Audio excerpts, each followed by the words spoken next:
Direction Colmar à présent, où toute cette semaine, Colmar qui est devenue toute cette semaine la capitale de l'ultra-triathlon.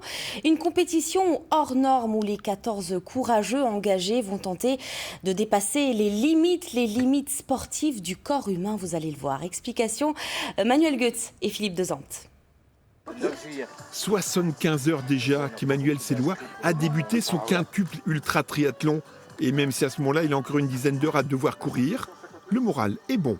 On l'a choisi, hein. Sinon on ne serait pas là. Donc pour mon deuxième, ça se présente plutôt bien, on est confiant. Pourvu que ça dure. Bonne journée. Un menu copieux, car un quintuple ultra-triathlon, ce sont 19 km de natation, 900 km de vélo et 211 km de course à pied. Le tout sans dormir, ou presque. L'idéal, évidemment, c'est le moins dormir possible.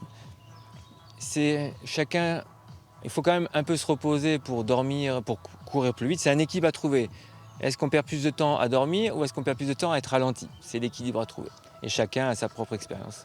Le lauréat lui a franchi la ligne d'arrivée en pleine nuit avec un nouveau record du monde, 67 heures, 46 minutes, 51 secondes.